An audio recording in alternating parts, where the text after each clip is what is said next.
Está chegando a hora da introdução alimentar por aí e você já está super ansiosa para ver o seu bebê comendo pela primeira vez? A primeira dica que eu te dou é: não se iluda. A segunda dica é: não gaste à toa. Começando mais um vídeo nesse quadro que eu amo nesse canal, e hoje a gente vai falar de um tema que gera muita ansiedade, principalmente nas mamães, que é a introdução alimentar. Antes de contar o que eu comprei por aqui e o que eu gastei à toa por aqui, não se esqueça de curtir o nosso vídeo e se inscrever no nosso canal. Falando um pouquinho da minha expectativa para essa fase do nosso filho, na época eu trabalhava fora e eu consegui emendar a licença maternidade de 6 meses com um mês de férias. Foi por isso que eu consegui fazer a introdução alimentar do nosso filho em casa mesmo. Na verdade, quando o Davi tinha mais ou menos 5 meses, surgiu uma oportunidade de uma vaga em uma escola pública da nossa região, que é muito boa, e eu entrei praticamente em desespero com a possibilidade de não conseguir fazer a introdução alimentar dele em casa, e sim na escola. Eu ainda quero fazer um outro vídeo aqui para falar sobre a questão de escola pública e escola particular, mas se você quiser, já deixa nos comentários como que você fez a escolha da escola do seu filho. No nosso caso, a gente optou pela pública, mas eu ainda vou voltar em outro vídeo para falar um pouco mais sobre esse assunto. Um dos motivos de eu ter emendado a licença maternidade de 6 meses com um mês de férias foi exatamente a introdução alimentar. Eu estava muito ansiosa para ver o Davi começar a comer, e é por isso que eu posso falar com toda a propriedade que você não pode se iludir com essa fase. Apesar da gente ter conseguido a oportunidade de vaga na escola, a gente conseguiu conversar com a direção e ele só começou a adaptação escolar depois dos 6 meses. Eu consegui começar com a introdução alimentar em casa e ele começou a se adaptar quase completando 7 meses. Quando eu voltei a trabalhar, ele já estava totalmente adaptado na escola e eu já tinha conseguido fazer a introdução alimentar em casa também. Como eu estava muito ansiosa com a introdução alimentar do nosso filho, eu passei um bom tempo estudando sobre o assunto. Mas por aqui eu decidi mesclar o método BLW, que é o que você oferece o alimento inteiro para a criança, com o método tradicional. Na verdade, o método tradicional que antigamente era feito, a gente nunca colocou em prática na nossa casa. Antigamente, como funcionava a introdução alimentar? As famílias preferiam misturar todos os alimentos em um liquidificador e oferecer como se fosse uma papinha para a criança. Na prática, o que acontecia é que a criança não sabia o que estava comendo, e isso dificulta inclusive a criança continuar se alimentando bem no futuro. Por aqui, eu sempre ofereci os alimentos separados para o Davi, mas quando eu não sentia segurança em dar um alimento inteiro, eu amassava cada um deles separados no prato. Então ele sabia que estava comendo coisas separadas no prato porque tinha cores diferentes, texturas diferentes. Quando eu tinha um pouco mais de segurança, principalmente a partir dos 8, 9 meses, o método BLW passou a ser mais comum, que eu passei a dar o alimento inteiro na mão dele para ele comer por conta própria. Voltando ao primeiro dia da introdução alimentar do nosso filho, eu decidi começar com a banana um pouco depois do café da manhã, por volta das 10 horas, mas ele não super amou comer outra coisa que não fosse o leite.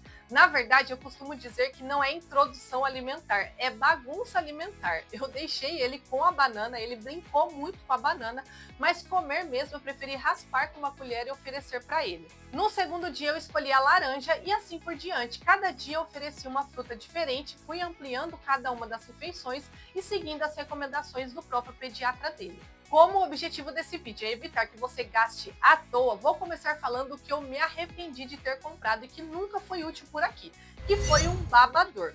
O que eu comprei foi nesse modelo de silicone, eu paguei mais ou menos R$ 25 nele e na verdade o Davi usou ele no máximo uma vez, não completo. Ele nunca gostou de ter algo preso no pescoço dele, então a gente nunca conseguiu dar uma refeição completa com o babador nele. Como se trata de bagunça alimentar, a criança gosta de brincar com o alimento, é algo novo para ela, as coisas caem nele, suja o chão. A gente preferia, quando era dia de calor, deixar ele só de fralda e ficava muito mais fácil limpar o corpinho dele depois que ele comia. No frio, a gente já deixava ele com alguma roupinha que dava para sujar e depois a gente colocava para lavar. Na janta, até hoje funciona assim, a rotina dele é jantar e depois tomar banho, porque com a sujeira fica muito mais fácil limpar embaixo do banho. Agora falando do que foi útil por aqui, a primeira delas foi a cadeirinha de alimentação. No nosso caso, a gente preferiu escolher esse modelo da Costco. E a grande vantagem é que ele é uma cadeirinha portátil, então era muito mais fácil da gente dobrar ela, colocar no bagageiro do carro e levar para qualquer lugar que a gente fosse. Claro que dá, por exemplo, para você colocar a criança no seu colo quando você não está em casa e oferecer o alimento da mesma forma, mas no nosso caso foi muito mais fácil ter uma cadeirinha portátil, porque facilitava até para a criança conseguir comer sozinha. A gente colocava o prato na bandeja e o nosso filho conseguia comer vendo o que estava ali no prato. Outra vantagem que a gente gostou muito desse modelo de cadeirinha é a facilidade de limpeza dela. Como eu disse, se trata de bagunça alimentar, então as crianças se sujam, elas jogam as coisas no chão, elas jogam as coisas nela, as coisas caem nela. É muito mais fácil você ter uma cadeirinha que é mais fácil também de limpar depois. Se você não quer ter uma cadeirinha portátil, prefere aqueles cadeirões, a minha sugestão é escolher um modelo de plástico. Eu sei que tem modelos de tecidos, mas sinceramente eu acho que depois não vai dar para limpar e o tecido vai ficar todo manchado de comida. Eu paguei na época R$ 100 por essa cadeirinha, ganhei pontos no cartão de crédito e com aquela estratégia de pontos que eu contei nesse vídeo das fraldas, mas eu já vi outras pessoas vendendo o mesmo modelo por cerca de R$ 70 a R$ 80 no marketplace do Facebook. Inclusive, essa é uma opção também de renda extra que você pode fazer depois que seu filho não utiliza mais a cadeira de alimentação. Você pode vender e pegar pelo menos uma parte do que você gastou comprando uma nova.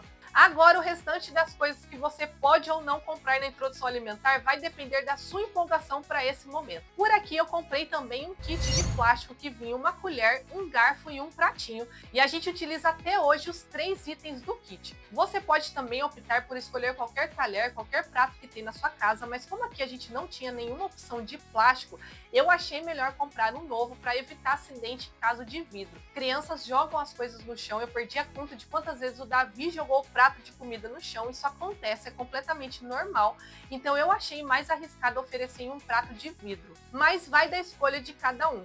Continua sendo um item utilizado por aqui, o nosso filho está com 2 anos e até hoje ele come nesse pratinho, até hoje ele usa o talher que é o de plástico que veio nesse kit. Fora que, como também vem o garfo, com o passar do tempo a criança também começa a experiência de espetar o alimento, de pegar o macarrão, por exemplo, com um garfo. Foi muito útil, eu não me arrependo de ter comprado. Outro item que eu vejo por aí as pessoas comprarem são forminhas de gelo de silicone. Eu não achei necessário comprar por aqui e o motivo era, eu costumava fazer a comida do Davi separada aos finais de semana. Como até 1 ano ele não comeu nada com sal, aos finais de semana eu fazia porções de legumes, porções de carne e eu separava esses alimentos nas porções nas próprias tapuers. Eu achava muito mais fácil deixar congelado no congelador e pegava cada uma dessas porções ao longo da semana. Não achei necessário ter uma forminha para separar as porções porque eu conseguia fazer isso na própria tapuer. Quando a gente viajava, eu costumava levar esses alimentos congelados